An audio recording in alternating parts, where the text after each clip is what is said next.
Welcome to sunny side of San Diego. It's the greatest city in the history of mankind. It's a fact. Two local San Diegans that look at obstacles as an opportunity for growth. If you don't fail, you're not even trying. Michael Carini is the Acrylic Alchemist. You can call me CEO of Carini Art. And Vicente, Vinnie, Enriquez. No one could do it better. The team lead of the Enriquez group. Ride with us.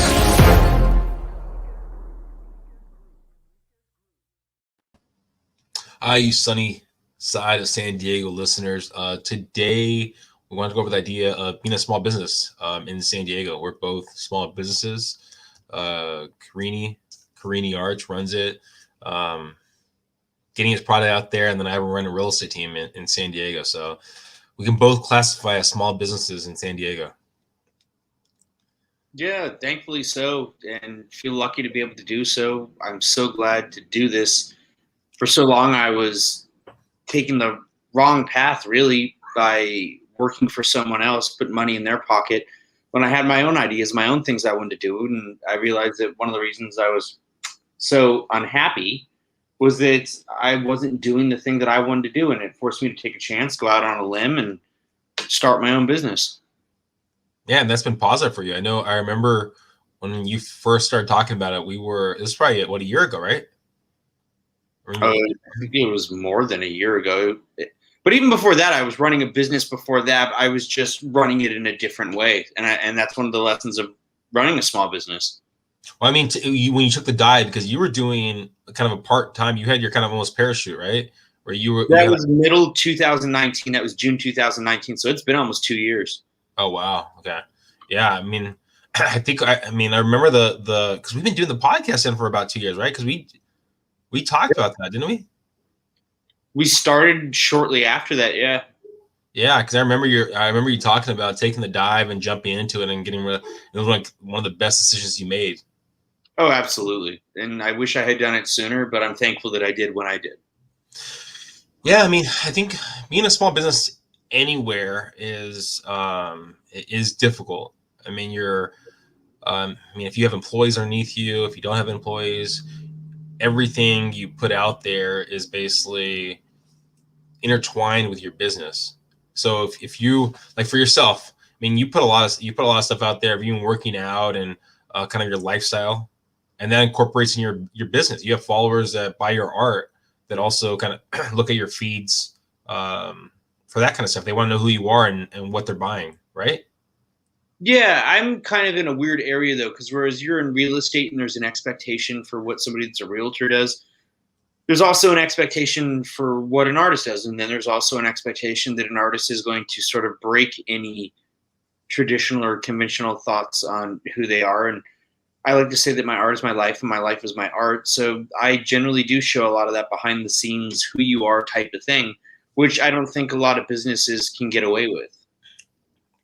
Yeah, I mean, I always be careful of what I put out there. I mean, there's stuff that I do, like this podcast right here. I mean, it really doesn't have an affiliation with my real estate business. And I mean, for you, the same thing. I mean, there's it intertwines because we are part of our companies, yet it doesn't have a strong affiliation with what we do with our business. The same thing with my other podcast, Road to Growth.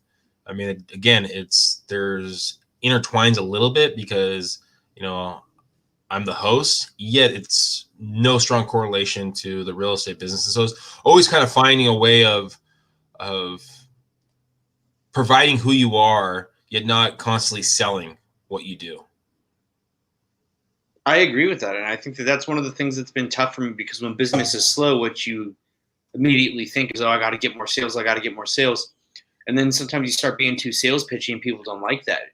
And so the thing that tends to work is for you to introduce who you are in a different type of way, in a less threatening and aggressive way.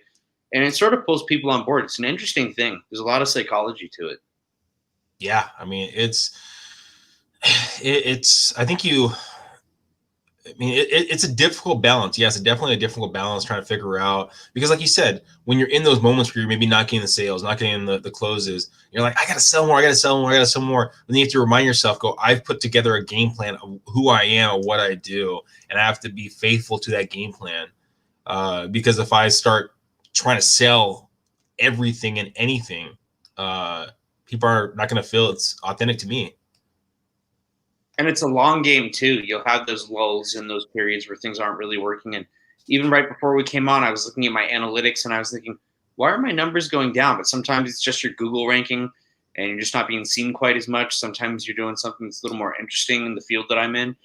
So it could be anything and everything, but it generally changes trajectory pretty often. So you got to get used to the ebbs and flows, the ups and the downs. And so I have done it long enough to recognize that, hey, just because it's a little slower right now doesn't mean it's not going to pick back up, and it probably will. I just got to keep going and maybe changing up the things that I'm doing. Well, and also too, I mean, like I know for myself, I have set things that I have to do to get the sales and get the deals, right? But then I also come across these quote unquote shiny objects, items that are like, oh my gosh, how can I incorporate this into my business, right? This, I mean, Sunny Side of San Diego was something that, I mean, 2 years ago, I was like, okay, do we have the time? Can I do the bandwidth to incorporate this in my business and be consistent with it on Wednesdays, right? And it was like, yes, I mean, because I get a lot out of it, just like I hope our listeners get a lot of it. I know this is the same thing for you, where, I mean, the conversation piece of it at least allows you to get stuff off your chest and, I mean, hopefully help people that are listening. So I've looked at with other items, like there's this academy, Acting Academy. They're going to have an event. I want to say it's next April 17th. It's fifth graders to 4-year-olds to 15-year-olds, I think it is. And it's all entrepreneurs. It's basically the way I define it. It's like Shark Tank for kids. And so they're going to have like outside an event where you can sell items. And I'm like, oh my gosh, I want to put so much time into this. And I got to remind myself, I go, all right, well, I have to make sure that I'm still getting sales right here, because I can't just be a nonprofit that's not making any kind of money to help my business go, because then I'm going to feel it in the next couple of months. And so I see these little nuggets out there. I'm like, oh my gosh, this is such a great idea. How can I be a part of this? I tend to fall into those little things too, where I get excited about these things that are non-money makers. And I'm like, wait a minute, you are a for-profit. You are trying to survive. It is a pandemic. You need to make sure that you have a roof over your head. But I get pulled on these side projects and these things. And the nature of what I do is that I'm able to go in many different directions, which is both a blessing and a curse. And it kind of is what it is. And I've had to learn to roll with the punches and when to make decisions. And I think that as a small business owner, you get used to making those decisions. So gradually the confidence builds, but you do realize that, hey, things can change on any given day. And so you are kind of prepared to make adjustments. But being an artist, artists are creative people. So I feel like if you do run into a lull, artists are the people that are capable of finding creative solutions and making it work. Yeah, I mean, I really started looking, maybe a year ago, 2 years ago, I started looking at the idea. I go, what do I love to do? What do I love to do? And I mean, I love baseball. I love Padres, right? And so I was like, how can I incorporate baseball into my business?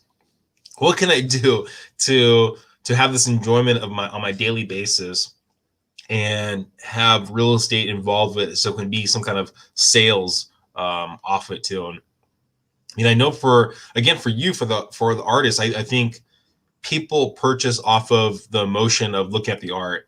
Yet I think there's also a story behind it too, right? You have a lot of clients that love your story, love where you came from, and they can see that in your art. Am I correct? Or that's generally where it comes from. I get far less on the impulse buy, and generally people follow me for a long period of time before they decide to make a small investment and then maybe a larger investment.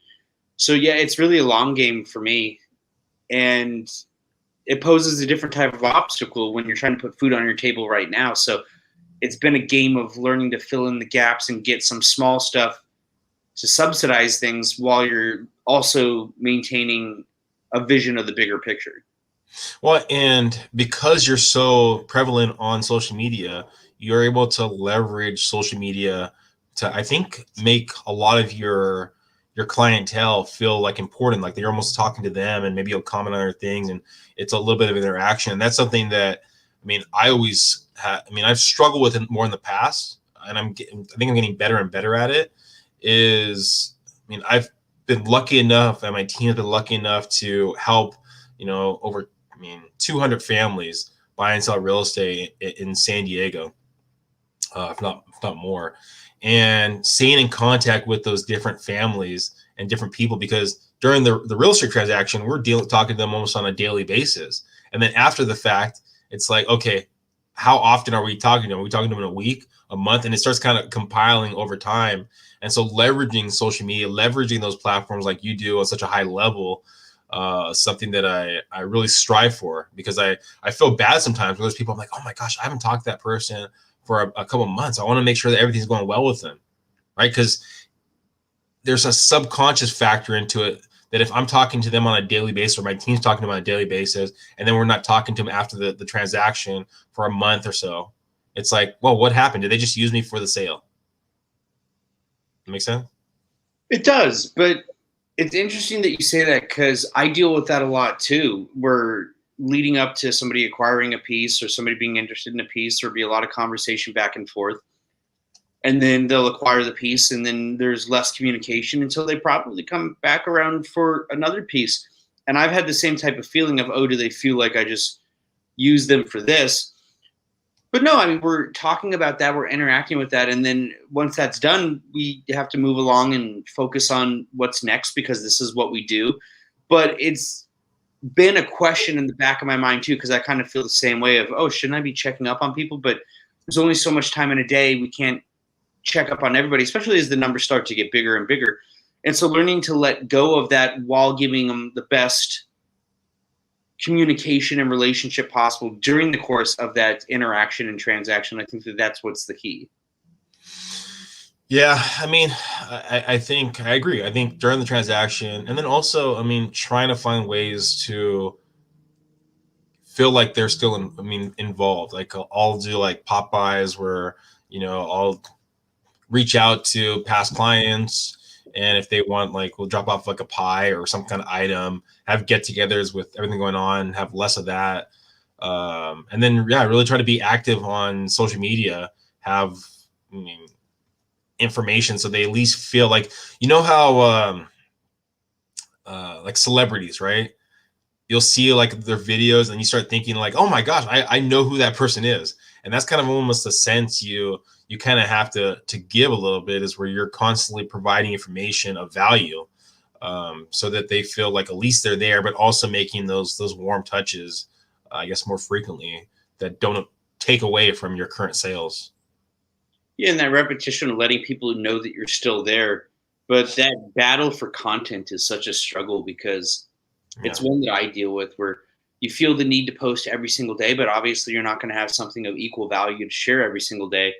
And so then on the days that you share something that maybe people aren't as interested in, it doesn't really get a response, and you start to question your worth. And I think that that's one of the things that people deal with as small businesses a lot. Yeah, I mean, I've made a lot of, more frequently videos, comedic videos kind of thing, of for real estate purposes kind of thing. And it's so funny because I'll do it maybe once every week, 2 weeks, somewhere around there. But I get a lot of traction off those videos. And so like, it's almost like I have to do those videos again. I'm like, okay, what's another video that I could do, put together, that's going to get basically the same interaction, same quality, viewership, things like that. And it's in the back of your head, you're like, okay, I can't spend too much time on this, because if you spend too much time on something like that, right, you're maybe not going to do the stuff that's going to be money-making activities, right? I always look at it, there's branding, and then there's basically call to actions. And majority of like the advertising, the things you do are going to probably be branding things, information, telling who you are, things like that. Yet the call to actions, those are the ones that are going to actually get them to buy your artwork or reach out to you about, real estate, whatever it might be. And so it's like finding that balancing act of, okay, what can I provide today to tell people I'm still here? Yeah, it's a constant battle, and it is important not to get too focused on that, because you can lose yourself in that process. And I'll notice that I do that a lot too, just like spending a lot of time and energy on the things that are the non-money makers. You start to get sucked into those things, what works. And then just because it works once doesn't mean that it's going to work again. And just because it doesn't work once doesn't mean that it's not going to work later. And I'm having to remind myself to make sure I'm actually doing the work and not focusing so much on the image of what things appear to be. or to get too wrapped up in the numbers. And I know it sounds weird. How do you not get wrapped up in the numbers? It's a small business. You have to survive off this. But I have to remind myself that there's another side to it. And if I do the things I'm supposed to do of value, that the numbers will eventually work out. But it's hard to compartmentalize some of those things sometimes. And you do get lost down the rabbit hole. And it happens to me probably more often than it should, because I'm the decision maker. I'm a one-person show. And so it's all in my hands, and that puts a different type of pressure on you.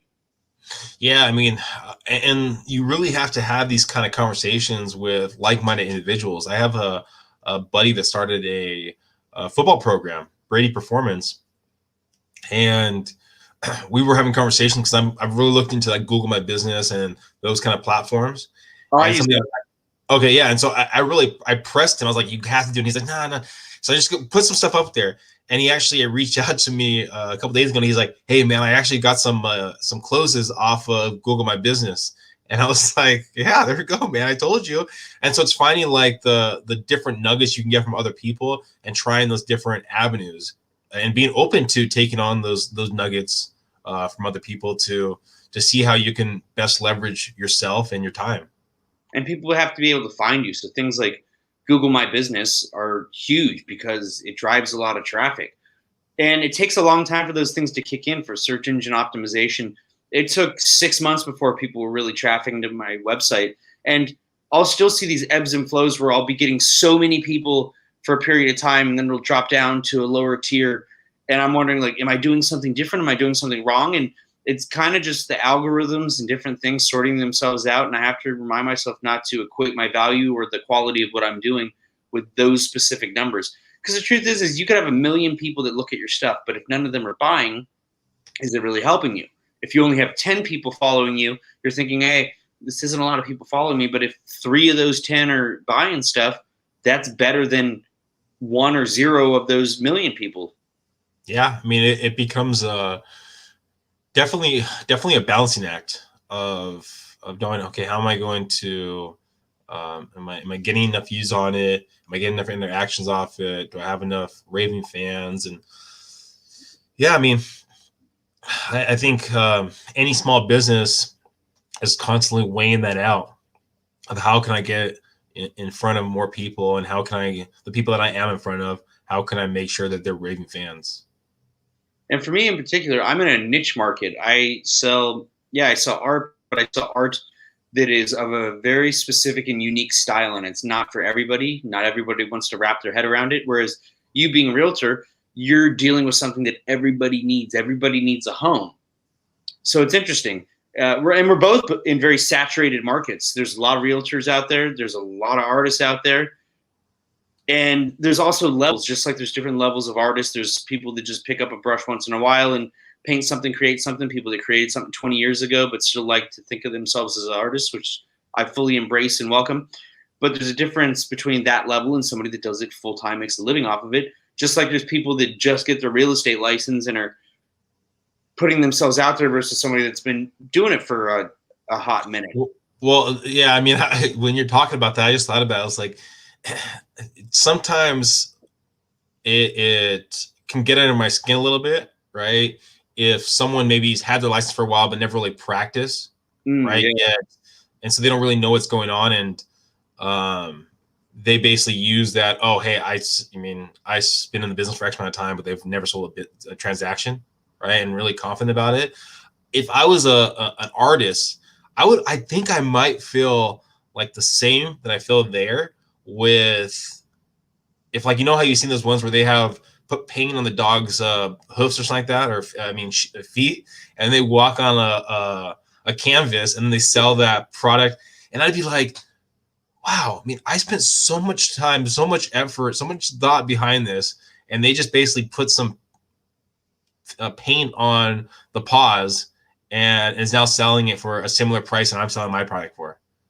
I mean, it happens. You had the person that sold the banana for $120,000. You have the new craze of NFT art. And I'm actually going to dive into that market, and I'm going to test it out with a couple things. So I am trying to stay up to date, but still being true to myself. But I don't feel like doing the NFT thing is going to throw me too far off. What's NFT?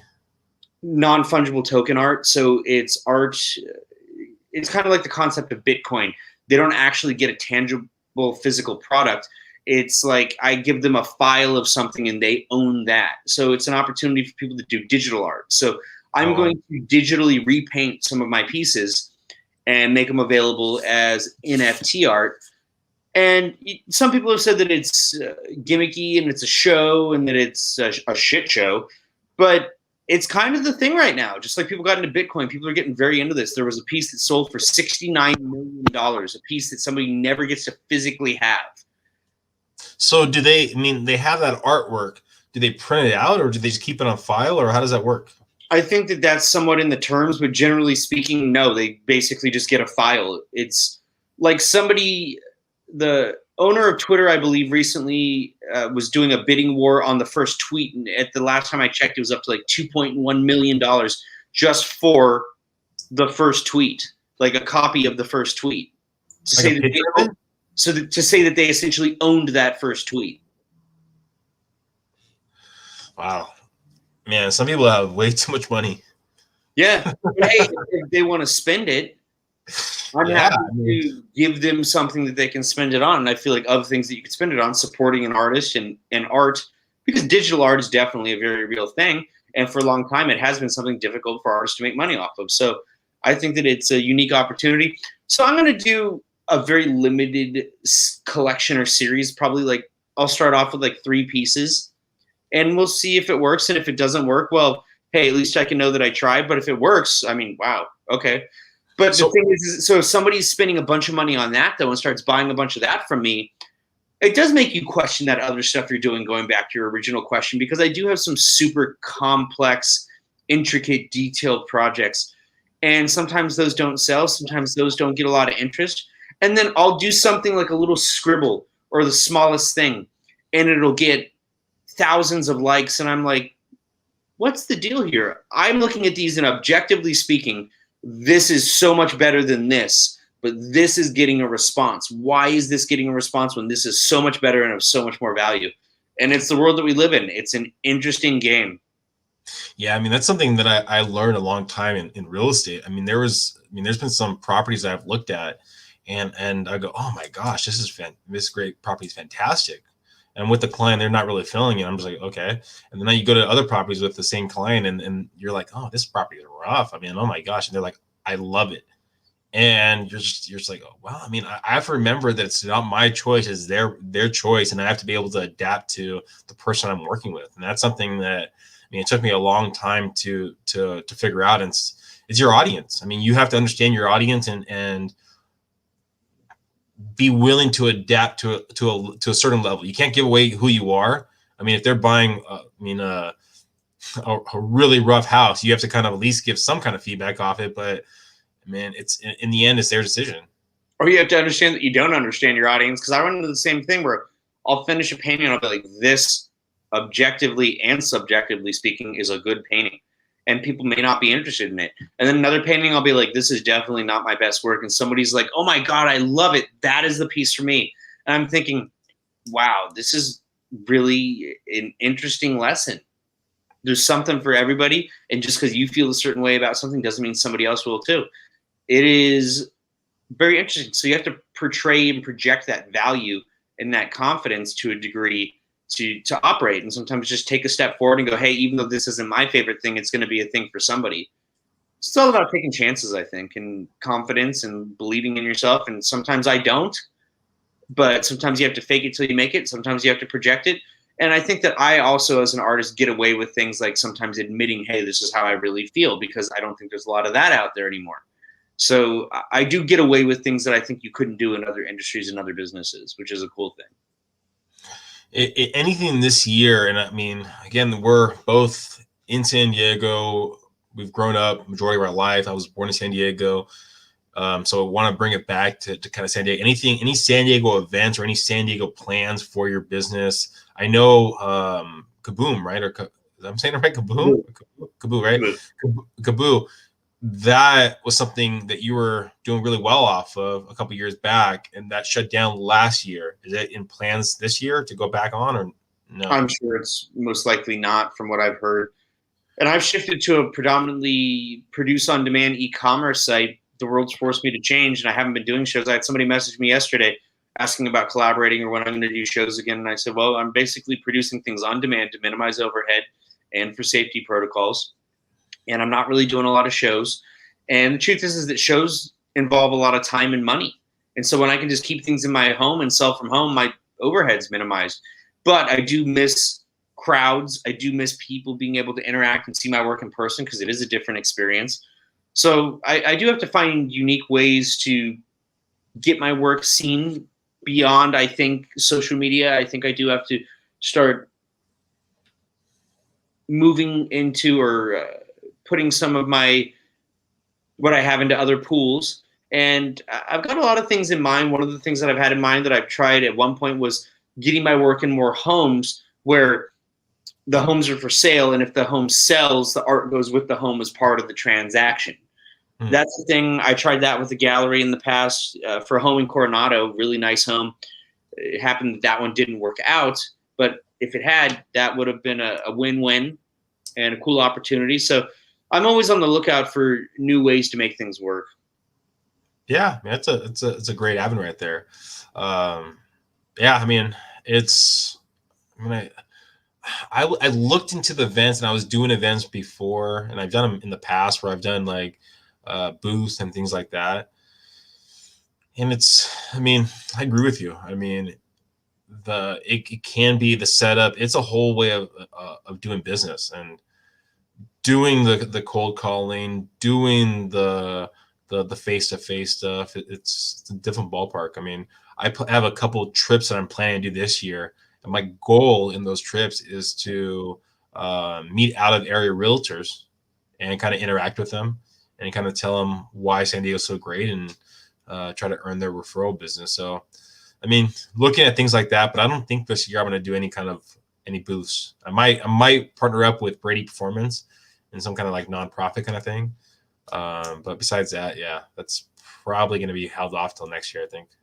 I'm open to ideas, particularly if somebody else wants to float the bill and incorporate me as part of a collaborative effort. But the distance thing just doesn't really work for me as an artist because I need people to be able to get close to look at the art. I need people to be able to touch some things, not the paintings, but be able to touch some things. I need to create that emotional tether, that tie. And I can't do that, I feel, from a distance, not the way that I need to. And so I've thought about doing farmers markets and things like that. That's not a market for me selling art, but that is a market for me introducing myself to the community. So maybe I'm able to get them to take a little tiny print, something like that. I'm not going to be bringing big work to markets. I don't believe that works. At least it doesn't work for me based on experience. But I think that building community rapport is important because one of the obstacles that I've had is here I am in San Diego, and for years I have done shows here. I have done events here. And yet I sell more work to many other cities than I do to San Diego. So I have people willing to pay for shipping that never see my work in person than I do here in San Diego, where people can actually make that connection, which tells me that I'm falling short in some ways here with something that I'm doing, and I need to figure it out. Because of all places, I should be able to build my strongest platform or my strongest case here. Otherwise, I don't know, maybe I am in the wrong place. And the good thing about limited overhead is that you can move anywhere. Maybe move somebody with better tax incentives. But also too, I mean, it's I remember when I was living overseas. This has been a long time. But when you're from a different area, sometimes it's more exotic. Yeah. Like, oh, you're from California, San Diego. Oh my gosh, yeah, that's beach. And they start putting their own kind of like ideas behind who you are. And maybe because your flair or your style is Southern California, and I don't know, I can, man, if you give me one piece of art to the next piece of art, I couldn't really describe the look of it. But maybe that might be where you have kind of that Southern California kind of flair to your art, and people want a piece of that. I don't know that I understand what you're saying, and I do agree with what you're saying. But my actual art, I don't know that it does actually have that quality. But I think that is part of the pull, is the notion that maybe it does. Yeah. Because I sell a lot of work to Canada. I do a lot of international work, and people do buy my work sight unseen. So yeah, maybe that's part of the pull. Yeah, maybe, I don't know, but well, thank you guys. I mean, if you're a small business in San Diego, I mean, reach out to us. Kind of what your plans are, what you're doing, how you're changing this year, and we'd love to hear your feedback. And please subscribe, please share, and tell your friends about what we're doing here. Thanks, everyone. Small businesses elsewhere too. See what they have to say. Because I'm definitely open to the possibility, especially lately, of maybe moving, maybe somewhere with better tax incentives, maybe somewhere that's more conducive to my creative development. Yeah. Well, where should Michael move? All right, guys. Thank you. Thanks for listening.